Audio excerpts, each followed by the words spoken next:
took the day off yesterday just to kind of recharge, relax, and kind of get my bearings here as we head into the rest of this week. And I think it could be some interesting things that might happen in the next few days based upon what I've been seeing that the Pope is doing on Friday or Saturday and things like that. I'm not real sure what's going on there, but I've seen some disturbing things that the Pope is planning for this upcoming weekend. So, I think it's a good time today.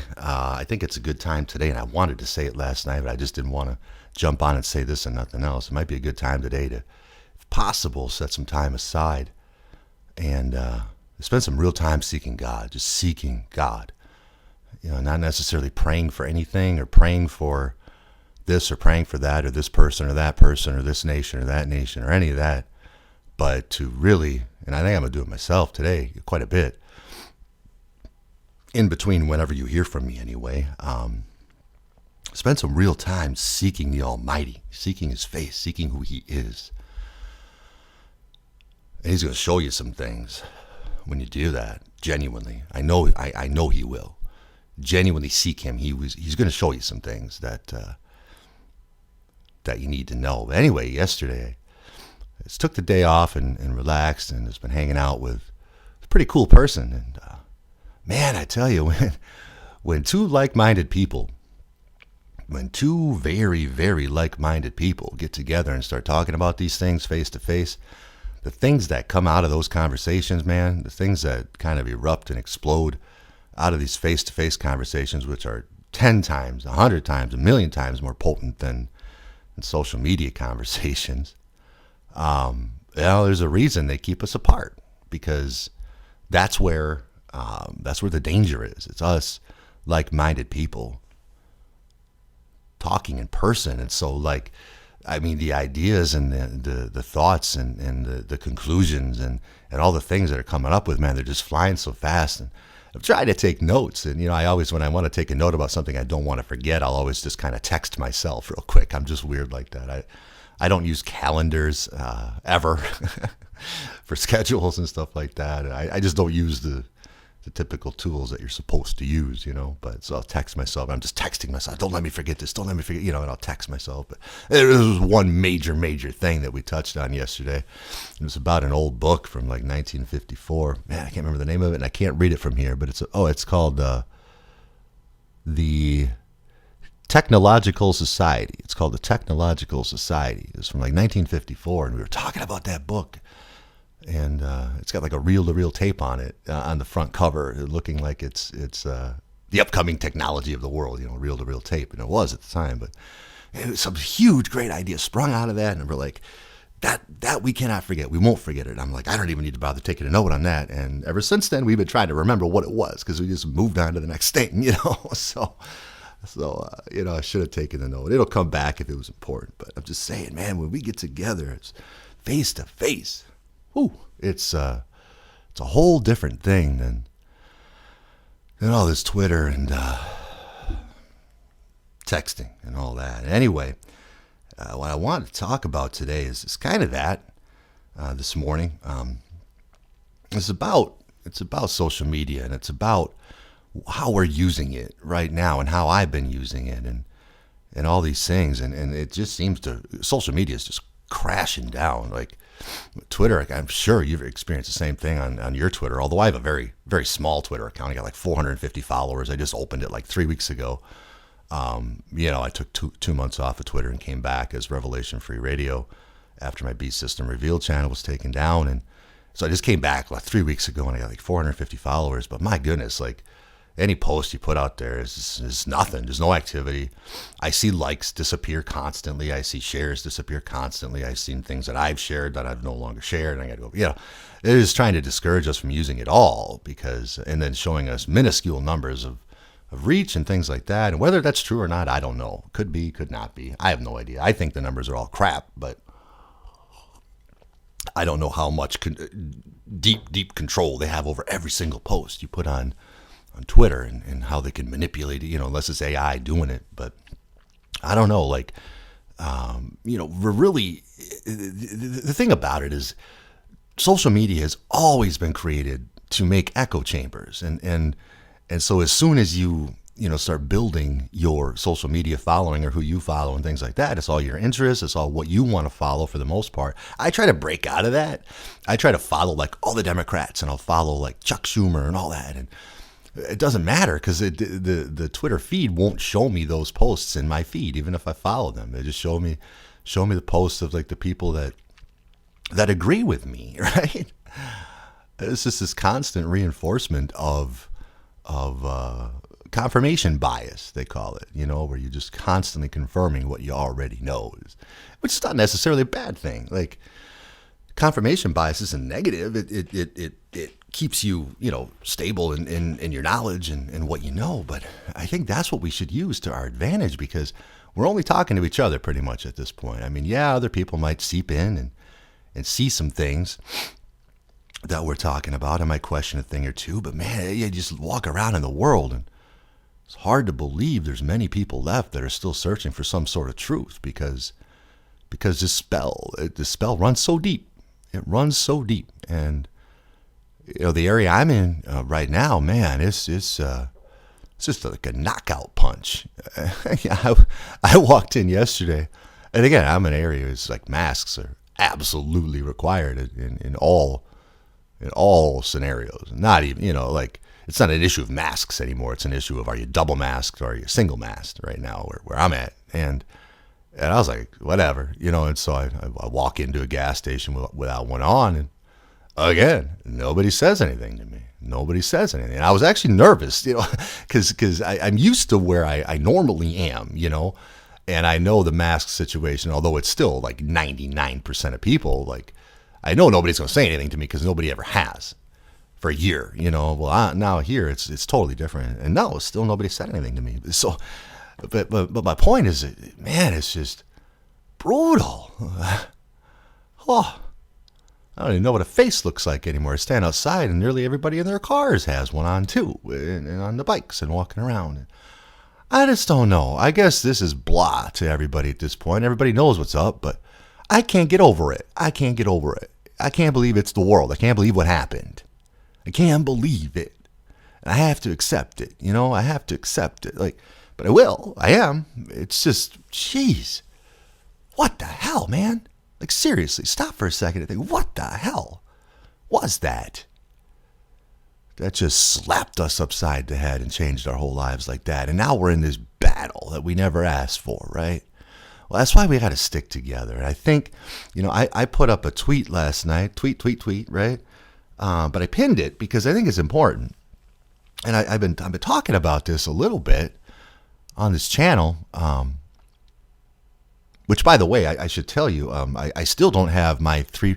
I want to tell you, on Sunday, I had the 3 podcasts that I put here on YouTube, and I was going to get them up on Revelation Free Radio website at avoidthemark.com/podcast. I haven't had a chance to do that yet. I'm in very limited internet situation, and I thought I could do some tethering with my laptop and my phone, and tether that together and at least get those podcasts on avoidthemark.com/podcast. I can't. I have a smartphone, obviously, but it's an old phone. It's an old Android, and I use TrackPhone. I always use TrackPhone. I've used it for 5 or 6 years. I don't know why people don't. You get the same exact everything, like as much data and unlimited everything for $20 a month. I just prepay. It's $20. Really great service everywhere I go. So that's not a plug. I'm just telling you, like, save some money. Use TrackPhone. It makes sense. But so anyway, I was trying to tether because I had plenty of data. And you can't tether the track phone. It just, in the contract, for whatever reason, you can't tether. So I couldn't do that. So I'm probably not going to have my podcast from Sunday today. I probably will have some throughout the week. Probably not until probably Friday night that I'll have them on avoidthemark.com. Then I'll get back on but I'll have them all on here on YouTube, so you can watch them all here for now. And probably most people watch them here anyway. I don't know. So I just want to let you know that. But I did, on Sunday, I put out the 3 podcasts, and I did a 4th one. And this was interesting. I did a 4th one about, 5 o'clock, 6 o'clock, and did the same little process that I have to do here without laptop internet, to get it on. And did the little dance with the file to my phone and then upload it straight to my phone over the air. But so I did the fourth one, and it was about what happened to me. It was just a simple story about what happened to me about 4 years ago when I went 5 nights in a row without any sleep. And it was a fascinating thing that happened to me, right? And so I'm done with the video on Sunday night, and I thought this will be a cool little story for people to listen to and think about, on a Sunday night or whatever. And so I uploaded it, and it uploaded all the way, and then just poof, went away. It was gone. It wasn't anywhere in my YouTube account. It wasn't in drafts. It wasn't rejected. It wasn't this. It was nothing. It was just gone. And so I was like, well, that was weird. Well, maybe it'll just take a while to process, and it never did. So then I did the same. I uploaded it again, and uploaded all the way, and then poof, gone again. So I'm like, I guess that one's not supposed to be out there right now. So that was to be.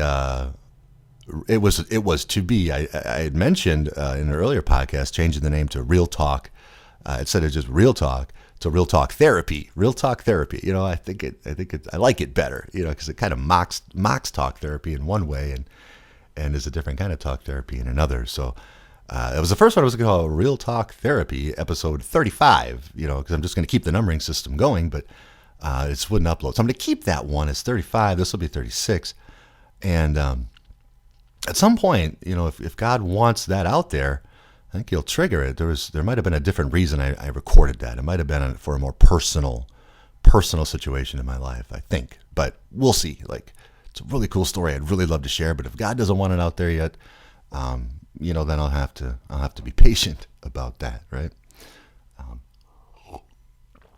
So what I want to talk about, now that we're 11 minutes into this video, man, I blabber a lot. There's a tweet I put out 18 hours ago. I said, since we're all in such glaring social media echo chambers, I think it's time that maybe evangelizing against the agenda is sort of done. My recent 34 podcasts are really for, well, us. And of course, Twitter being Twitter, it shows 2 likes and 1 share.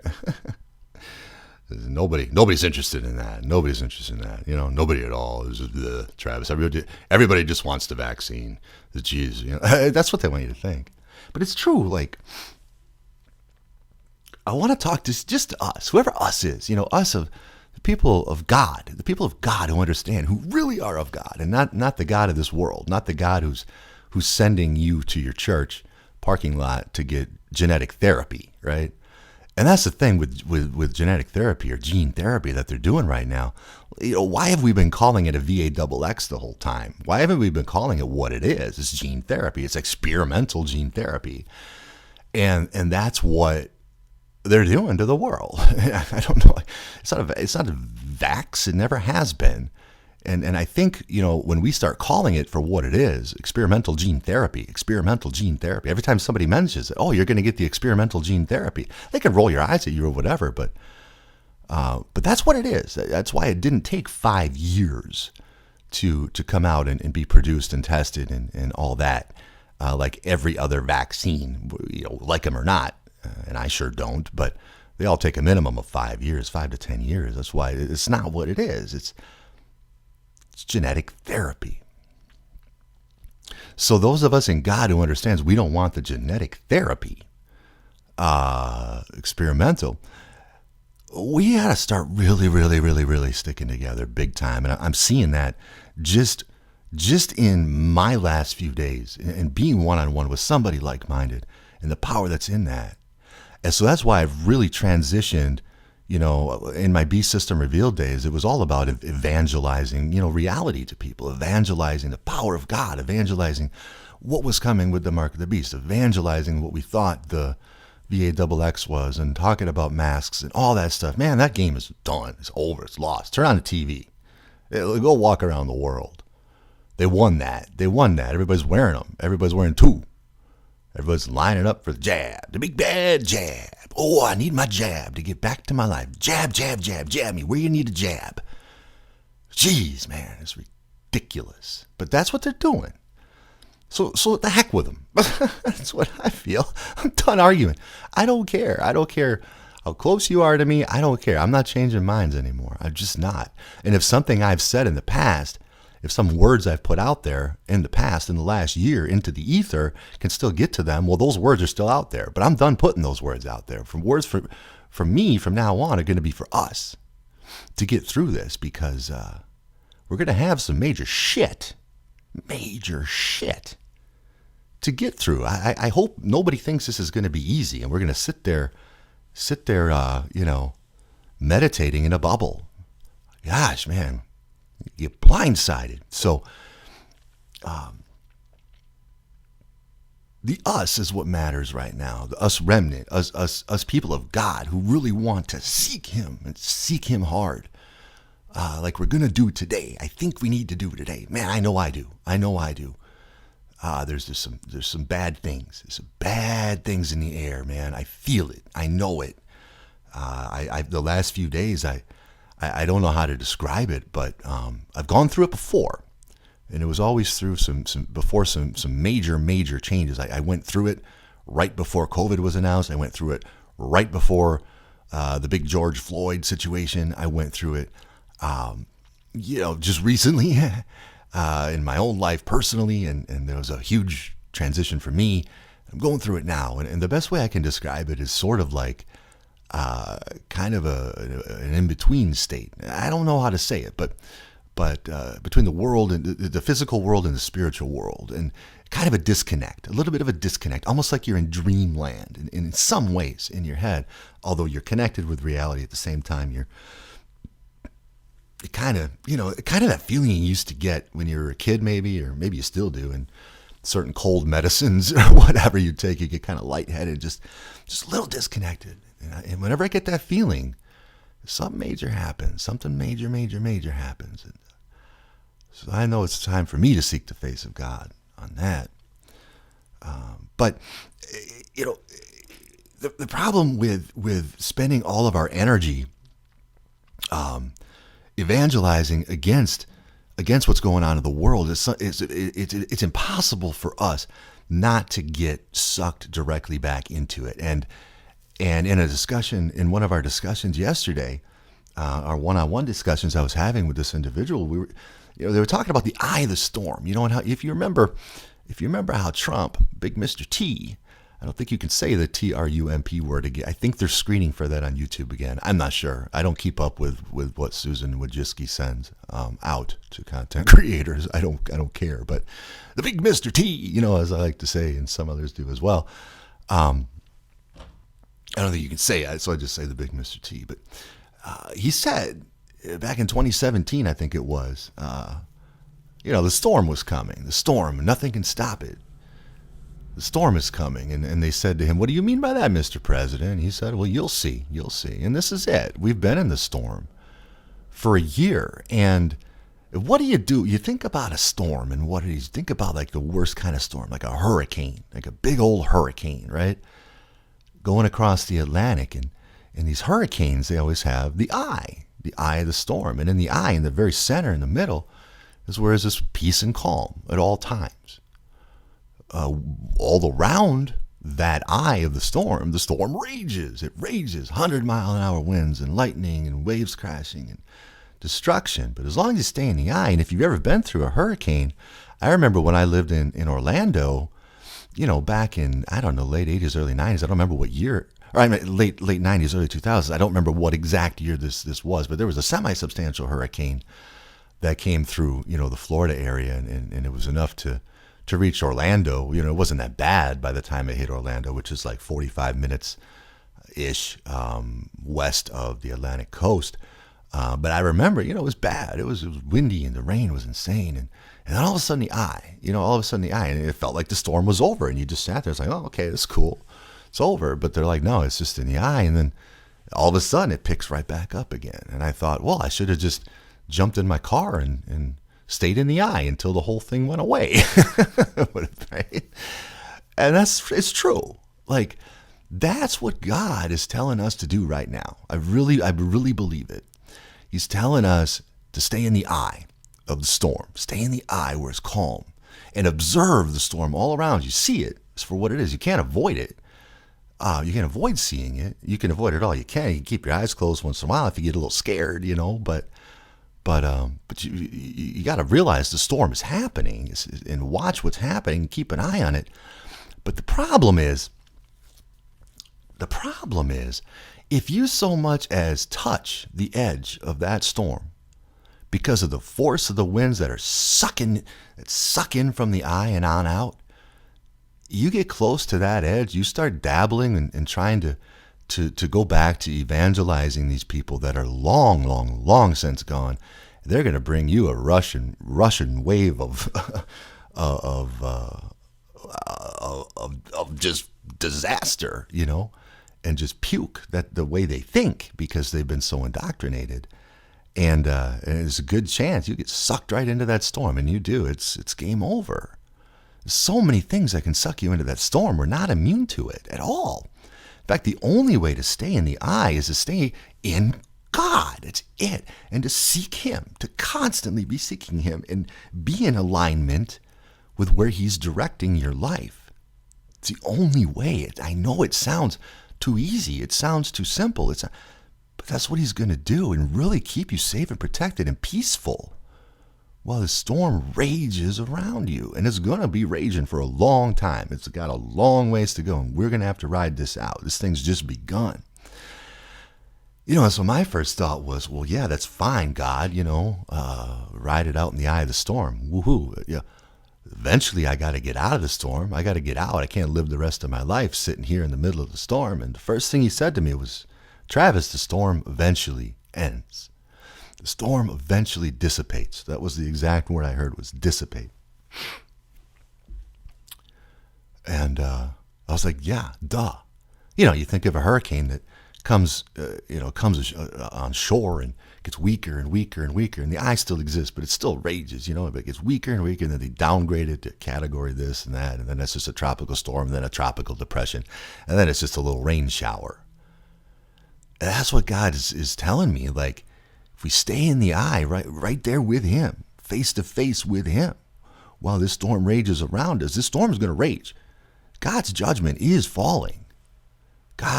If somebody say judgment is consequence, and I think it's both. And you look at what America, the United States of America, has been. It's been the biggest den of sin probably the world has ever seen. By far. I don't think you can even compare it.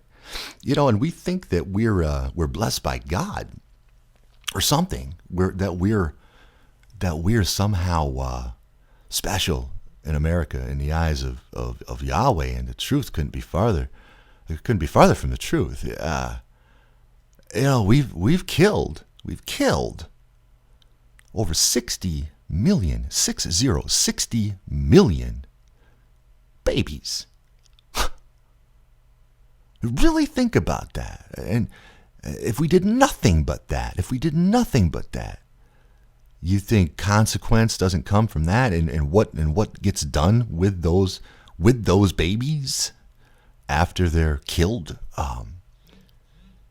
There's consequences for things like that, man, big time.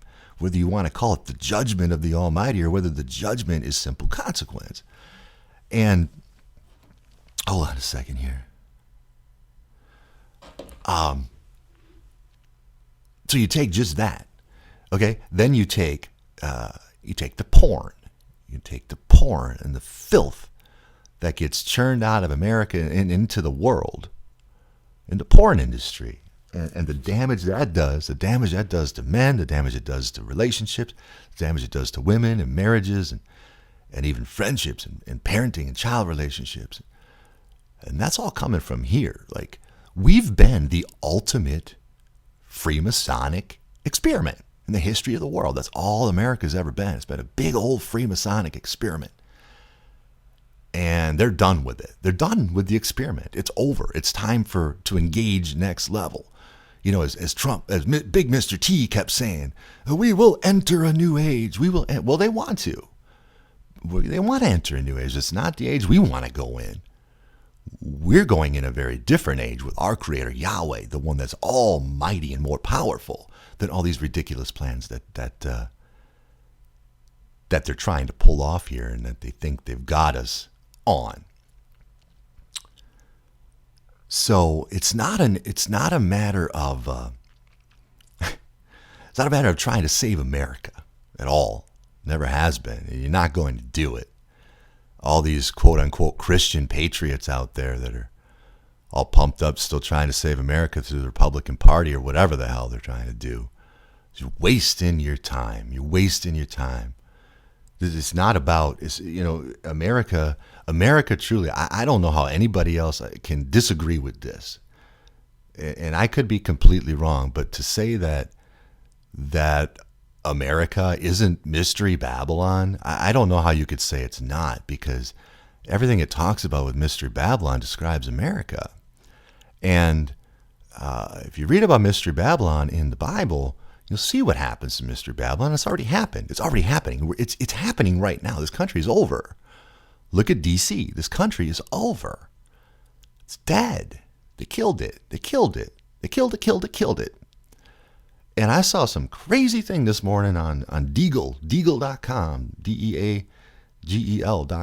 And I haven't verified this, but I don't know who exactly Deagle is. They seem to make a lot of predictions, and they seem to keep track with a lot of military stuff for countries around the world and the military equipment they have and their populations and things like that. And Deagle is predicting now that by 2025, in the year 2025, the United States will have a population of around 100 million. 100 million in 2025. And right now, with the census that was just done, it looks like that number is going to come out to be shockingly 333 million. So 333 million in 2020 is what they're going to tell us the population was, I think. That's what Deagle says. I just looked at Deagle for current population. It says 333 million. So either way, that's more than a 2/3 reduction population. And how does that happen? Well, could be just a lot of people leaving, a lot of people going to other countries, getting the hell out of Dodge, because this is going to be a nightmare here. A nightmare. Whoo, it's going to be a nightmare. I'm telling you, it's going to be a nightmare. Hold on. Whew. And so the others, just wrote it out, toughed it out somehow. Will that be you and me? I don't know. But again, it's just a prediction. And like I made a tweet earlier today, well, it sure is a good time to be in the predicting business, because you can predict anything about anything whenever you want. It doesn't matter if you're right or wrong, and then predict again. But this Deagle seems to be a little more legit than some of these people that are just predicting nonsense. So that's concerning, right? That's concerning. Like there's obviously something out there that you and I don't know that organizations like that do. It's going to be rough. So we're going to need all the knowledge and strength and encouragement from each other we can get. And so I'm going to encourage you to start being vigilant on your social media. I know it sounds stupid, but man, that's like 90% of what we have right now, maybe 95%. We don't have face-to-face. So be vigilant on your social media, really, to try to transition and focus on things that encourage, and not just encourage, but empower people to seek God, to seek God's face, to seek who He is and who you are in Him and who we are in Him. And really focus on that, because when you do that, you're riding right in the eye of the storm all the time. You are. And it's so obvious, everything that's going on in the destruction. You're just like, I'm good. I'm peaceful. God is with me. God is with me. I'm telling you, He will be when you do that. But then start sharing that with other people, what that's like. And stop complaining about the masks, and stop complaining about the VAXX. And if you want to talk about it, call it for what it really is. Experimental gene therapy. The churches are conducting experimental gene therapy. And what's interesting is, if you go back to the days of Noah, as in the days of Noah, they always say, and I'm sure a lot of you know this already, but it's worth a reminder. The reason God had to start over, as in the days of Noah, had to start over from scratch, was because of genetic modification. See, the enemy has always needed to destroy humanity, and the best way to do that is not by just like blowing us all up, because that'll never work. The best way to do it is change who we are genetically. And so back then, it was done, as is explained in Scripture, it's done by, Nephilim mating with human females and or something mating with and so the genes of the humanity, the offspring, was a changed genetic creature. It wasn't a creature that God had created. And this thing, through the course of time, had taken over. And so the story of Noah is really nothing but a story of genetics. And so God picked one family, one man with pure genes that was pure in the sight of God, and said, "Oh, I got to start over. I got to start over right here with Noah and the family, and rebuild the earth with the genes that I gave."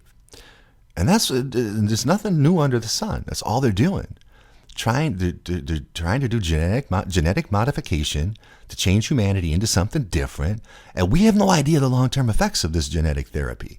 People are so stupid. They're like, "Oh, I got the shot and I didn't drop dead. I'm good. I'm great. See, go get it." Everyone's saying, shut up, moron. Everything that you put in your body, every single thing has some sort of long-term effect, and we have no idea what the long-term effects of the jab is, the big jab, and then they're going to jab you again. And now they're talking a third jab in the fall, and then bam, bam, bam, Next thing you know, you're getting these little booster genetic jabs every month, changing you, and woo, you go along for the ride, and you never even notice what the hell's going on. Next thing you know, you wake up, and just like the Bible says, men will seek death and not find it. What does that mean? It sure sounds to me like transhumanism, wanting to die. You can't even kill yourself. So go on that road if you want, but I'm not. And so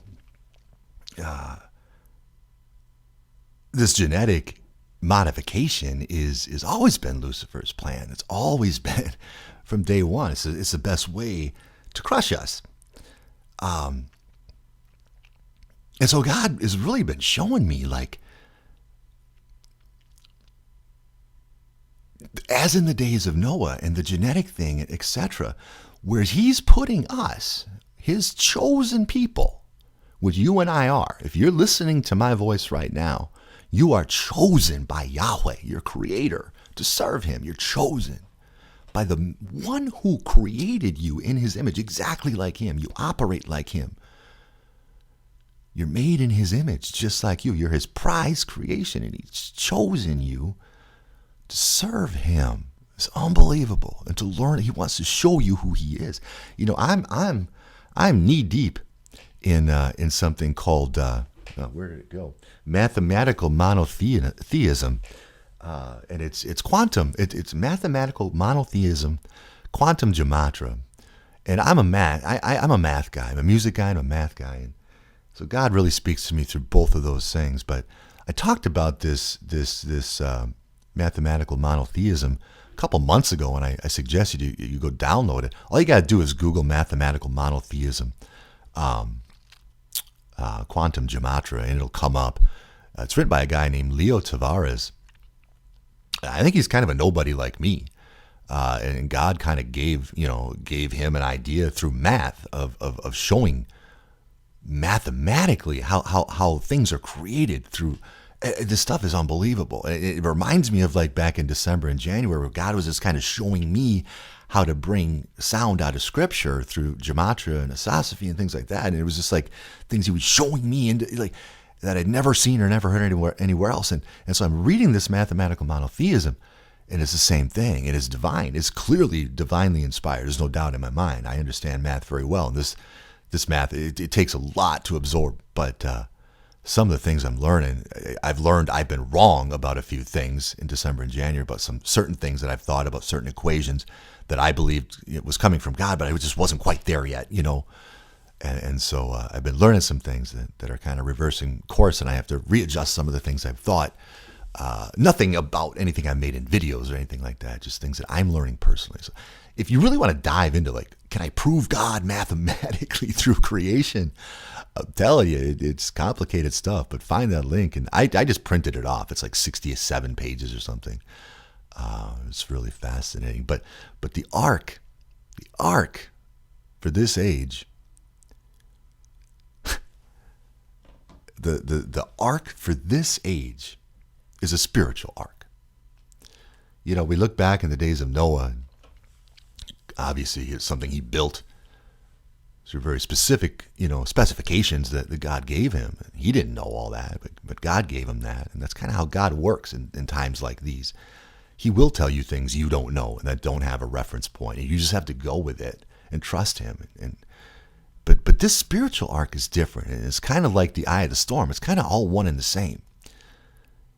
This ark is so simple. This ark is so simple. We have to remember that. It sounds so simple because it is. And God always works with us in simple ways. He doesn't complicate us at all. He doesn't complicate life. He makes life simple. All we got to do is really search who he is. It's all we have to do. Search who he is. Search his power. How did he just learn who he is, how he does things. Try to seek him. That's our entire eternity. We'll be seeking him and learning who he is. And once you start getting just a few tiny revelations of things that you've never seen before and he shows you, I'm telling you, the excitement level inside of you is going to spark up and you're going to want to learn more and more and more and more, like you're probably already doing. But it's easy for us, too, to get comfortable at a certain level and say, well, I've learned enough for now. And I think God does kind of work that way. Like with me, I'll go through like a phase of learning, and then, okay, talk about it, and then put it all together and talk about it. And, and then again, learning. I think he kind of works with us, all of us that way. But the idea that I get to spend an eternity figuring out who created me and everything else, figuring out his mind, his way of thinking, his reasoning, his why, his love, why it's so pure, and you start understanding all of who he is, that he encompasses literally everything. We're in him and he's in us at all times, whether we're walking with him or not. We're in him. We're in Yahweh, the beginning and the end, the Alpha and the Omega. That's our ark. That's our ark to carry us through this, and it will. You think Noah had a good time floating around on the water in the storms and stuff? You think that was fun? The smelly animals and the smelly family and all that other stuff? Wasn't fun, but he did it. And we will too. So, anyway, I hope you didn't miss me too much yesterday. I missed you guys. I thought about making a few different videos. I was just like, no, it's a day for learning for me. It's a day of conversation and learning, and that's really what it was yesterday. It was a great day. And head over to avoidthemark.com/podcast. Again, it's avoidthemark.com/podcast. It's got my first 31 of these recent podcasts on there. I'll get the rest of these up as soon as I can later this week, or if not sooner. So for now, you can listen to all of my podcasts right here on YouTube. And of course, don't forget about Revelation Free Radio, my live radio station that streams 24 hours a day, 7 days a week, 365 days a year. It's becoming really popular, and I'm really trying to get together a live morning call-in show to get some more listeners. I'd like to average at all times. Man, when it first came out, I was averaging like 55,000 users at all times, and it had some major spikes. And it's kind of gone down a little bit, back up a little bit, kind of getting like that more of a stable, regular listenership rather than those big spikes of people just curious and checking it out. So I try to get all these podcasts out on there as soon as possible. It's really cool music, and just it's a good place to hang out and have that cool radio vibe. I love radio. I've always loved radio. And the thing I like about radio is you don't have to like choose what you're going to listen to. Like on YouTube, you got to scroll and choose, what am I in the mood for? And radio is just kind of like turn it on and see what it has to tell me. What song is it going to play? What message is it going to send? Kind of like turning on, TV before you could, the old school over the air TV. You just turned it on and whatever was on, and you didn't have any decisions to make. So I think it's a really good radio station to encourage us in the end times, and share that with your friends and family, and enjoy it whenever you can. Anyway, we will speak soon. Later today, I'm sure you'll be hearing from me. There's another video I want to make coming up here about what it means to take the red pill or take the black pill and all these pills, right? Is that what we should be doing, or is it something else? So, anyway, have a good rest of your morning, and we will speak very soon. Peace.